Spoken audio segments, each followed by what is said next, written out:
Los disparos no suenan como en las películas.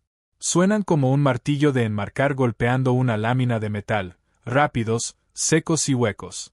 Para cuando los gritos comenzaron en la bahía de Triage 4, el comandante Griffin ya había desenfundado su arma. De verdad pensó que era el único lobo en la habitación. El polvo era el verdadero enemigo en Campecho. No eran los insurgentes, ni los proyectiles de mortero que de vez en cuando silbaban sobre los muros de concreto reforzado. Era esa arenilla fina, parecida al talco, que se metía en todo. Cubría los focos fluorescentes, proyectando una palidez amarillenta y enfermiza sobre la tienda médica. Se asentaba en los pliegues de los empaques estériles. Desgastaba los engranes de las unidades de aire acondicionado hasta que simplemente se rendían, dejando que las bahías de triaje se cocieran bajo un calor implacable de 38 grados centígrados. Nora Gabel ya no notaba el calor. Tampoco notaba el olor, una mezcla metálica y empalagosa de yodo, alcohol y sudor viejo. Tenía 34 años, funcionaba con 3 horas de sueño y una cantidad peligrosa de café rancio. Su uniforme quirúrgico azul estaba manchado de un color café oscuro, oxidado. Sus manos, cubiertas con guantes de nitrilo de doble capa, estaban sumergidas en la cavidad torácica abierta de un cabo de 19 años cuyo nombre no conocía. El monitor sobre la camilla estaba frenético. Un pitido agudo y rápido que indicaba un corazón intentando bombear un fluido que ya no estaba ahí. «Necesito succión», dijo Nora. Su voz no fue un grito. Fue plana, conversacional. Al otro lado de la camilla, un médico de combate aterrorizado llamado Toby torpemente luchaba con el tubo de plástico. Le temblaban las manos. Era nuevo. Era su primera semana desde que bajó del avión de transporte, y todavía no había aprendido a desconectar sus emociones de sus manos. «Toby», dijo Nora, levantando la vista de la herida para encontrarse con sus ojos llenos de pánico. «Respira. Dame la succión ahora». Él asintió con rigidez y empujó el tubo hacia la mano que ella tenía esperando. Nora lo guió hacia abajo, despejando el líquido que se acumulaba, con la mirada fija en la arteria dañada. Necesitaba una pinza. Extendió la mano a ciegas hacia la bandeja de acero inoxidable. Fue entonces cuando entró el comandante Thomas Griffin. Griffin era un hombre que parecía sacado exactamente de un póster de reclutamiento, alto, de hombros anchos, con una mandíbula que parecía tallada en granito y un uniforme que, de alguna manera, seguía perfectamente planchado pese al entorno. Comandaba un batallón de infantería de una fuerza de tarea conjunta, y veía al destacamento médico como una carga logística necesaria, pero sumamente molesta. Le gustaba el orden. Le gustaban las líneas limpias. La bahía de Triage 4 no era ninguna de esas cosas. «Estado», ladró Griffin, pasando por encima de un montón descartado de gasas ensangrentadas. Sus botas estaban impecables. Nora no levantó la vista. Trauma torácico severo. Esquirla laceró la arteria subclavia. Se está desangrando. Griffin frunció el ceño y miró alrededor de la bahía. ¿Dónde está el capitán Evans? Evans está en quirófano con una doble amputación, respondió Nora, mientras sus dedos por fin encontraban el borde resbaladizo y desgarrado del vaso. Pinza. Toby se la entregó. Ella cerró la pinza con fuerza. El ritmo frenético del monitor se estabilizó ligeramente. «Usted no debería estar operando», dijo Griffin, con un tono que bajó a un registro peligroso y autoritario. «Es enfermera, Gabel. El protocolo dicta que un cirujano se encarga de una hemorragia arterial. Usted asegura la vía aérea y espera». Nora ajustó la pinza hemostática. Por fin levantó la mirada. Tenía los ojos enrojecidos. La piel alrededor de ellos, pálida y tirante. Si hubiera esperado a Evans, este chico estaría muerto en 90 segundos. Su vía aérea está asegurada. La hemorragia está pinzada. Ahora puede esperar al cirujano. A Griffin no le gustó su tono. No le gustó la absoluta falta de deferencia en su postura. Se acercó más, invadiendo su espacio, elevándose sobre la camilla. Le apuntó con un dedo grueso y calloso. «Usted no decide cuándo ignorar el procedimiento operativo estándar», dijo Griffin, con una voz grave pensada para intimidar. «Aprecio que ustedes, Los civiles, crean que aquí son vaqueros, pero esto es una instalación militar. Ustedes limpian frentes, cambian bolsas de suero, preparan al paciente para las personas calificadas para arreglarlo. Usted es solo una enfermera. No juegues a ser Dios en mi base. Nora le sostuvo la mirada. No parpadeó. No discutió. Discutir con hombres como Griffin era un desperdicio de energía. Todos eran iguales. Llevaban su rango como armadura, convencidos de que las estrellas o barras en sus cuellos les daban dominio sobre la biología misma. Creían controlar el mundo justo hasta el momento en que terminaban en su mesa, llorando por sus madres mientras su presión arterial se desplomaba. Entendido, comandante, dijo ella con calma. Volvió la atención al paciente, descartándolo por completo. Empezó a colocar gasas alrededor de la pinza, con movimientos precisos, económicos y totalmente libres de duda. Griffin se quedó ahí durante un largo momento, con el silencio denso y pesado. Quería una pelea. Quería una disculpa. Cuando quedó claro que no recibiría ninguna de las dos, giró sobre sus talones. Limpie su estación, Gable, escupió por encima del hombro. Parece un matadero. La pesada solapa de lona de la tienda se cerró de golpe detrás de él. Toby soltó una bocanada de aire, como si la hubiera estado conteniendo durante un minuto. Jesús, susurró Toby. Va a reportarla. Que lo haga, dijo Nora, revisando la respuesta pupilar del cabo. Lo agregaré a la pila. Tráeme 2 unidades de O negativo. No hemos terminado aquí. Ella era enfermera. Griffin lo decía como insulto. Una casilla administrativa por marcar. Un papel subordinado en su gran teatro de guerra. Pero Nora sabía algo que Griffin no. Los títulos no mantenían viva a la gente. La anatomía sí. La química sí. Y cuando la maquinaria del cuerpo humano se descomponía, no le importaba el rango. Solo le importaba quien tenía el conocimiento para repararla. Había pasado 12 años trabajando en centros de trauma de nivel 1 en Detroit antes de aceptar ese contrato. Había visto más heridas de bala, puñaladas y huesos destrozados que todo el batallón de Griffin junto. No era una heroína. Era una mecánica. Y el motor sobre la mesa todavía seguía funcionando. El turno se arrastró hasta la madrugada. A las 03:00 horas, la hora maldita en la tienda médica, el momento en que la base por fin quedaba en silencio, solo permanecía el zumbido rítmico e implacable de los generadores diésel afuera. El calor cedió un poco, reemplazado por un frío seco y reptante que se filtraba a través de las paredes de lona. Nora estaba de pie junto al carrito principal de medicamentos, en el centro de la sala. Estaba sola, salvo por Toby, que se había quedado dormido en una silla plegable junto al escritorio del radio, con la cabeza apoyada sobre los brazos. Hacía inventario, contando ampolletas, fentanilo, dilaudid, morfina, diazepam. Abrió la pesada caja de seguridad de acero. Sus dedos se movían automáticamente sobre las ampolletas de vidrio, anotando los números en una tabla sujetapapeles. Era un trabajo tedioso, mecánico. El tipo de trabajo que permitía que el cerebro por fin se apagara. No lo oyó venir. La pesada puerta de aluminio al fondo del pasillo no se abrió. La arrancaron de sus bisagras de una patada violenta. El sonido fue como una explosión en el silencio absoluto de la clínica. Toby se incorporó de golpe, tirando la silla hacia atrás. Nora se quedó inmóvil, con la mano suspendida sobre una fila de ampolletas de morfina. Un hombre estaba de pie en la entrada. No era militar. Vestía equipo táctico civil, un portaplacas mugroso sobre una camiseta negra hecha jirones, pantalones cargo manchados de grasa y tierra. Se llamaba Barrett. Era un contratista de seguridad privada de una de las compañías corporativas que operaban fuera del perímetro. O al menos lo había sido. Barrett era un fantasma, una víctima del entorno. 3 semanas atrás, su convoy había pasado sobre un artefacto explosivo improvisado. Él sobrevivió. Su escuadrón no. El hospital local lo había remendado y dado de alta con un puñado de analgésicos y una amable solicitud de que tomara un vuelo de regreso a casa. Nunca subió al avión.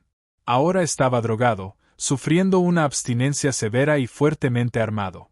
Sostenía una carabina M4 pegada al hombro, barriendo la habitación con el cañón. Tenía los ojos desorbitados, las pupilas dilatadas hasta parecer manchas negras. El sudor le goteaba desde la punta de la nariz. La mandíbula le trabajaba furiosamente, rechinando los dientes con un ritmo parecido al de la metanfetamina. ¿Dónde está? Barrett gritó con una voz ronca, desgarrándose la garganta. ¿Dónde está la caja de seguridad? Toby levantó las manos, con el rostro completamente desprovisto de color. Oye, amigo. Oye, baja el arma. Tú no quieres. Barrett no habló. Dio un paso adelante y disparó una sola bala contra el techo.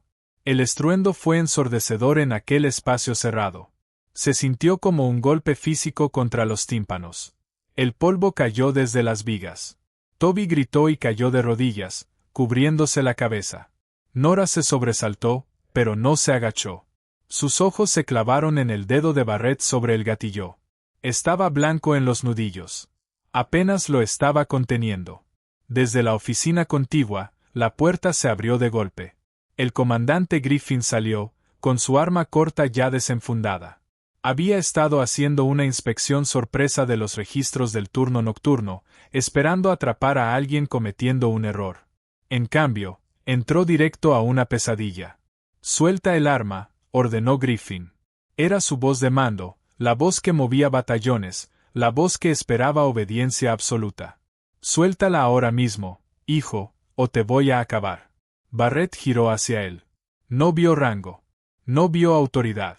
Vio un obstáculo entre él y las sustancias químicas que su cerebro le exigía a gritos. Griffin vaciló apenas una fracción de segundo. Fue la vacilación de un hombre acostumbrado a que la gente obedeciera sus órdenes. Esperaba que Barrett se quedara inmóvil. Esperaba que el uniforme significara algo. No significaba nada. Barrett disparó desde la cadera. Una ráfaga de 3 tiros. Los primeros 2 fallaron, haciendo añicos las puertas de vidrio de un gabinete de suministros. El tercero le dio a Griffin de lleno en la parte superior del muslo. Griffin cayó pesadamente. El arma corta repiqueteó sobre el piso de linóleo, deslizándose bajo una camilla, fuera de su alcance. El comandante golpeó el suelo con un impacto fuerte y nauseabundo. Sus manos volaron de inmediato hacia la pierna, donde la sangre ya brotaba oscura y rápida a través de la tela del pantalón. Su presencia de mando desapareció. Ya no era un soldado. Era un paciente. Y estaba gritando. Barrett pasó sobre los vidrios rotos, sus botas crujiendo con fuerza.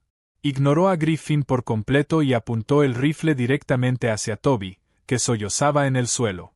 «La caja», jadeó Barrett, con saliva saliéndole de los labios. «Dame el fentanilo. Dame la morfina. Todo». Toby no podía moverse. Estaba paralizado por el terror, con la boca abriéndose y cerrándose sin emitir sonido. Nora observó. El corazón le martillaba contra las costillas, un tambor frenético de adrenalina, pero su mente estaba aterradoramente clara. El pánico no llegaba a su cerebro. Casi nunca lo hacía. Aquello no era un tiroteo. Era una crisis. Y ella había pasado toda su vida adulta manejando crisis. Miró a Barrett. No miró el arma. Miró su cuerpo. Sudaba profusamente, diaforético. Su respiración era superficial y rápida. Taquicardia. Sus músculos estaban rígidos, sacudidos por temblores. Su postura era amplia, pero desequilibrada. Estaba completamente enfocado en el chico en el suelo, inclinado hacia adelante, con el cuello extendido. Nora sabía exactamente dónde se encontraba cada arteria principal, cada grupo nervioso y cada punto de presión. Sabía cuánta fuerza hacía falta para romper un hueso, y conocía la respuesta fisiológica exacta del cuerpo humano ante un trauma localizado y repentino. Griffin estaba en el suelo, inútil. Toby estaba congelado. Solo quedaba ella. «Yo la tengo», dijo Nora. Su voz era irritantemente tranquila. Atravesó el zumbido que llenaba la habitación como una hoja fría. Barrett giró bruscamente la cabeza hacia ella. El cañón del M4 lo siguió. «Ábrela. Mételo en una bolsa». Nora no levantó las manos. Las mantuvo bajas, apoyadas en el borde del carrito metálico de medicamentos. «Ya está abierta», dijo en voz baja. Te lo voy a embolsar. Solo apunta el arma al techo. Hazlo, gritó Barrett, acercándose. Ahora estaba a 1,5 metros. A 1,20 metros. Nora metió la mano en el cajón abierto. Tomó un puñado de ampolletas y las dejó caer dentro de una bolsa transparente de riesgo biológico. Sin embargo, su mano derecha se deslizó con suavidad dentro del bolsillo profundo de su uniforme quirúrgico. Sus dedos se cerraron alrededor del acero frío y pesado de sus tijeras de trauma. No eran de esas baratas de plástico. Eran de titanio de uso pesado, con mangos gruesos, una hoja inferior roma diseñada para deslizarse contra la piel y un filo superior capaz de cortar botas de Kevlar y hueso. Pesaban casi medio kilo. Apretó los mangos con fuerza, tratando el pesado instrumento de acero no como unas tijeras, sino como un arma contundente. Aquí, dijo Nora, extendiendo la bolsa con la mano izquierda. Barrett se abalanzó hacia adelante. La codicia y la desesperación superaron su entrenamiento táctico. Quitó una mano del rifle para arrebatar la bolsa, desplazando el peso hacia el pie delantero. Su barbilla se elevó. Los gruesos cordones de músculo en su cuello se marcaron con claridad. El cuerpo humano tiene un interruptor de apagado. El nervio vago baja por un lado del cuello, agrupado junto a la arteria carótida. Un impacto súbito y masivo en ese punto específico hace que los vasoreceptores entren en pánico. El cerebro cree que la presión arterial se está disparando. Así que obliga al corazón a bajar su ritmo de forma inmediata y catastrófica. Se llama reflejo vagal. Provoca un síncope paralizante instantáneo. Desmayo. Pérdida total de la conciencia. Solo hay que golpear exactamente en el lugar correcto. Cuando la mano de Barrett se cerró alrededor de la bolsa de plástico, Nora entró en su guardia. No dudó. No se estremeció. Con la mano izquierda, empujó violentamente el cañón del M4 hacia afuera, alejándolo de su centro de masa. En el mismo movimiento fluido y explosivo, impulsó su mano derecha hacia arriba. Usó cada gramo de su peso corporal, balanceando la sólida base de acero de las tijeras de trauma en un arco cerrado y brutal. El metal pesado golpeó a Barrett directamente en un costado del cuello, justo debajo de la mandíbula, impactando el seno carotídeo con un crujido húmedo y enfermizo. La respuesta no fue una pelea. Fue un apagón. Los ojos de Barrett se voltearon hacia atrás antes de que siquiera tocara el suelo. Barrett se desplomó como una marioneta a la que le cortaron los hilos. No intentó protegerse. Su cráneo rebotó una vez contra el linóleo, con un golpe hueco y pesado que resonó en el silencio repentino y asfixiante de la habitación. El rifle M4 cayó de su agarre flojo y giró por el piso hasta chocar suavemente contra la base del carrito de medicamentos. Entonces solo quedó el sonido de la respiración. Toby hiperventilaba, inhalando bocanadas irregulares y superficiales desde su lugar en el suelo. Y desde la esquina, el comandante Griffin emitía un jadeo bajo, húmedo y mecánico entre los dientes apretados. Nora no miró al hombre armado que acababa de derribar. No le revisó el pulso. El golpe al seno carotídeo había reiniciado su sistema nervioso autónomo. Estaría inconsciente al menos 3 minutos, quizás 5. Eso era todo el tiempo que necesitaba. Y todo el tiempo que tenía. Pateó el rifle debajo del carrito. Su mano derecha vibraba. La adrenalina por fin la estaba alcanzando, inundando su torrente sanguíneo, haciendo que le hormiguearan las yemas de los dedos. Lo ignoró. Dejó caer las pesadas tijeras de titanio sobre el mostrador y giró hacia el comandante. Griffin estaba perdiendo la guerra. La ráfaga de 3 disparos del rifle de Barrett había sido errática, pero una bala había encontrado su blanco. Entró en la parte superior del muslo derecho de Griffin, justo debajo del pliegue de la ingle. La herida de entrada era pequeña, un pequeño orificio limpio y fruncido en la tela del pantalón. La herida de salida, oculta bajo su pierna, no lo era. La sangre no solo se acumulaba. Salía a chorros. Salía en pulsos gruesos y rítmicos que coincidían con los latidos frenéticos del corazón de Griffin. Rojo brillante. Oxigenada. Había recibido un impacto en la arteria femoral, una falla estructural catastrófica en la tubería principal del cuerpo. Nora se deslizó por el piso resbaloso y cayó con fuerza de rodillas a su lado. El impacto le mandó una punzada de dolor por las espinillas, pero apenas lo registró. Presionó las manos directamente sobre la herida, cargando todo el peso de la parte superior de su cuerpo. Griffin gritó. No fue un sonido de mando. Fue el alarido primitivo e indigno de un animal atrapado en una trampa. Sus ojos se movían descontrolados, incapaces de enfocar. El oficial impecable, de mandíbula de hierro, que le había dado un sermón 2 horas antes, había desaparecido. En su lugar había un hombre aterrorizado y moribundo, cuyo cerebro se estaba quedando sin oxígeno. Toby, ladró Nora. El médico no se movió. Seguía mirando el cuerpo inconsciente de Barrett, atrapado en un bucle de shock. Toby, mírame. Su voz restalló como un látigo. Era el mismo tono que Griffin usaba con sus soldados de infantería. Presencia de mando. Toby giró la cabeza hacia ella de golpe, parpadeando rápidamente. Levántate, ordenó Nora. Trae el kit de trauma. Necesito un torniquete CAT, gasa de combate y un vendaje de presión. Ahora mueve los pies. Toby se incorporó torpemente, con las botas resbalando sobre el piso ensangrentado. Corrió hacia el armario de suministros. Nora miró a Griffin. Tenía las manos sumergidas en su sangre. Estaba caliente, resbaladiza y se extendía demasiado rápido. La presión directa no era suficiente. La bala había desgarrado la arteria en una zona alta, cerca del ligamento inguinal. Un torniquete estándar no se ajustaría bien en la curva de la cadera. Tenía que empaquetar la herida. Comandante, dijo Nora, inclinándose sobre su rostro. La piel de Griffin estaba tomando el color de ceniza mojada. Griffin, míreme. La cabeza de él se ladeó hacia ella. Sus labios estaban azules. ¿Frío?, murmuró. Mis piernas están frías. Está entrando en shock hipovolémico, dijo Nora, con la voz firme, un ancla en medio del pánico que lo arrastraba. Tiene la arteria femoral seccionada. Voy a empaquetar la herida. Le va a doler más que cualquier cosa que haya sentido en su vida. No se me desmaye. Mantenga los ojos abiertos.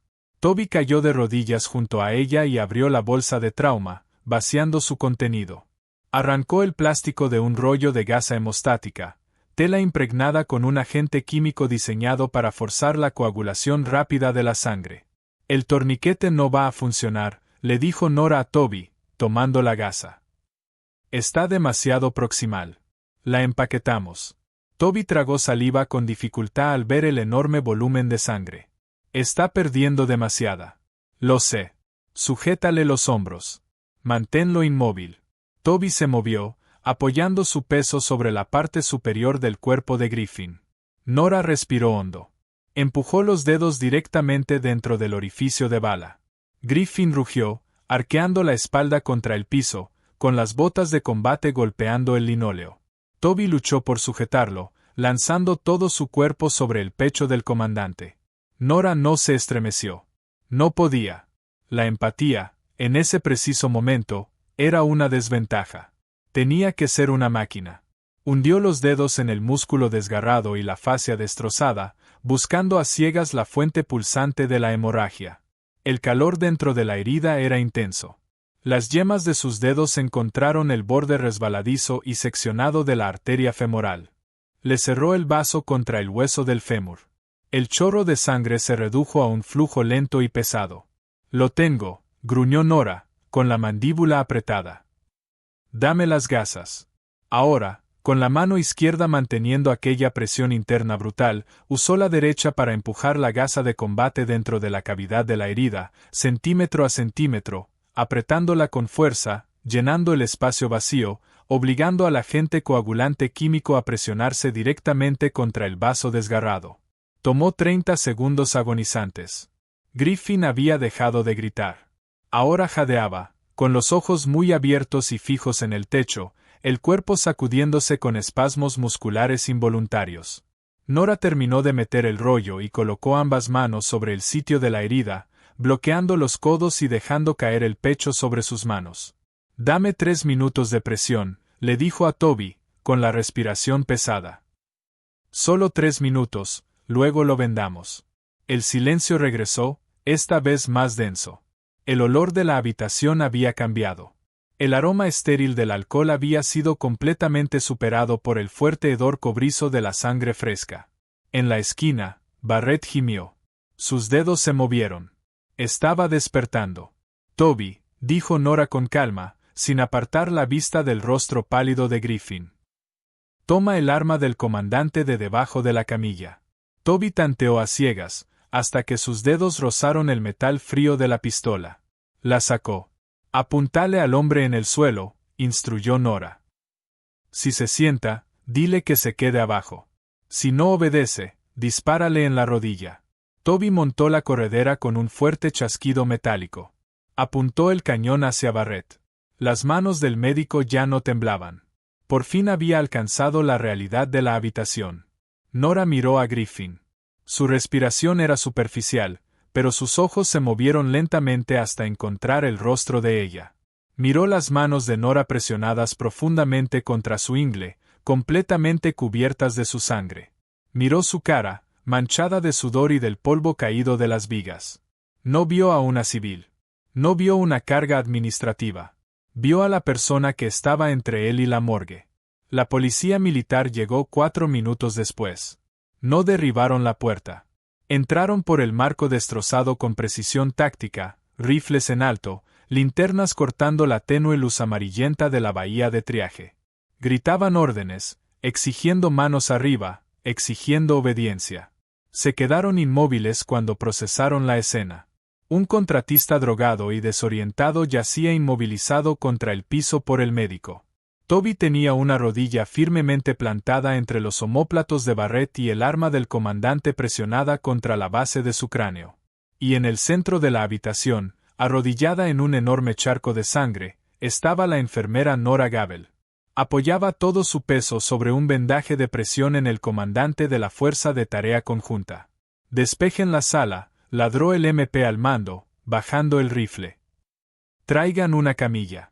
Medevac en espera». El caos estalló otra vez, pero esta vez era organizado. Era el caos estructurado y familiar de una extracción. 2 policías militares levantaron a Barrett de un tirón, lo estrellaron contra la pared y le cerraron pesadas esposas de hierro alrededor de las muñecas. El contratista no ofreció resistencia.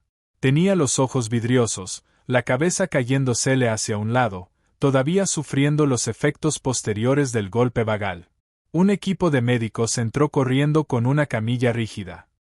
«¿Qué tenemos?», gritó el médico principal, dejándose caer junto a Nora. «Herida de bala en la parte proximal del muslo derecho», dijo Nora, con voz firme. No movió las manos. «Arteria femoral seccionada. La empaqué con gasa de combate y mantuve presión directa durante 5 minutos. Está bien vendada, pero la hemorragia solo está controlada temporalmente. Está hipovolémico. Necesita sangre total. O negativo de inmediato, y necesita un cirujano vascular ahora mismo. Lo tenemos, Gabel. Suéltelo». Nora liberó la presión lentamente. Retiró las manos. El grueso vendaje blanco floreció al instante con una mancha roja, pero aguantó. El chorro catastrófico se había detenido. El agente coagulante había hecho su trabajo. Nora se sentó sobre sus talones, de pronto agotada. El bajón de adrenalina la golpeó como un impacto físico en el pecho. Los brazos le pesaban como plomo. Le dolían las rodillas. Los médicos levantaron a Griffin sobre la camilla rígida. Colgaron 2 bolsas de líquido en los postes móviles de suero, gritándose unos a otros para abrir paso. Cuando comenzaron a llevar la camilla hacia la puerta, Griffin extendió una mano. Su mano, pálida, muy pálida, y manchada con su propia sangre, agarró el cuello del uniforme del médico principal. «Alto», raspó Griffin. El médico detuvo la camilla. «Comandante, tenemos que llevarlo al quirófano». Dije, «alto». Griffin giró la cabeza hacia un lado. Miró a través de la bahía de triaje destrozada. Miró más allá de los vidrios rotos, los suministros médicos esparcidos y los agujeros de bala en el techo. Miró directamente a Nora. Ella seguía arrodillada en el suelo. Había tomado una toalla quirúrgica azul de un estante bajo y se limpiaba metódicamente la sangre espesa y coagulada de las manos. No parecía una heroína. Parecía cansada. Parecía una mecánica que acababa de terminar un turno brutal en un taller de transmisiones. El pecho de Griffin subía y bajaba. Los analgésicos por fin estaban entrando en su sistema, suavizando los bordes afilados del dolor. Pero su mente estaba perfectamente clara. Recordaba el golpe. Recordaba las pesadas tijeras de acero estrellándose contra el cuello del hombre armado con la precisión de una bala de francotirador. Y recordaba a Nora hundiendo las manos en su carne para cerrarle la muerte. Gabel, jadeó Griffin. Nora se detuvo. Arrojó la toalla arruinada al suelo y le sostuvo la mirada. No esperó al cirujano, dijo Griffin. Su voz era un susurro delgado y áspero, un fantasma de su antigua autoridad atronadora. Nora lo miró durante un largo momento. No sonrió. No se regodeó. El cirujano estaba ocupado, respondió con calma. Una leve sonrisa amarga tocó la comisura de los labios pálidos de Griffin. Fue una concesión microscópica, el reconocimiento de una verdad profunda e indiscutible. Soltó el cuello del médico y dejó que la cabeza le cayera de nuevo contra el plástico rígido de la camilla. «Repórtenme», murmuró Griffin hacia el techo. «Por no asegurar el perímetro». «Muévanse», gritó el médico.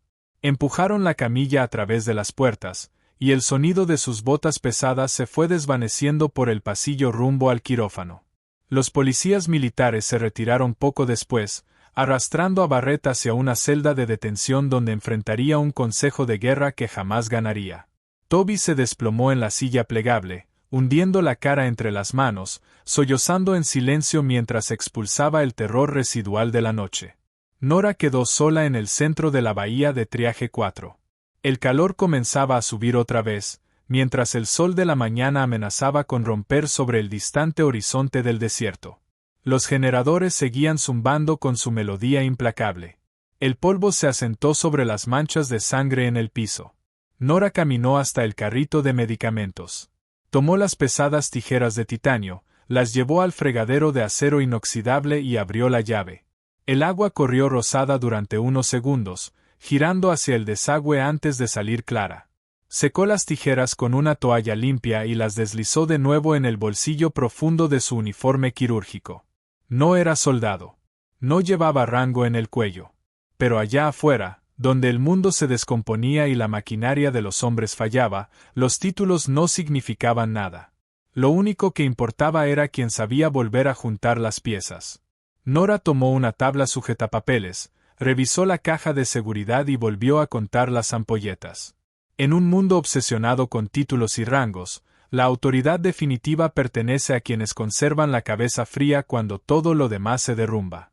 Nora no necesitaba uniforme para comandar la habitación. Solo necesitaba su experiencia. Y un par de tijeras de titanio. Si esta historia cruda y llena de tensión te atrapó, no te la guardes. Dale like, compártela con otros fans del drama intenso impulsado por personajes y suscríbete al canal para más historias implacables de supervivencia.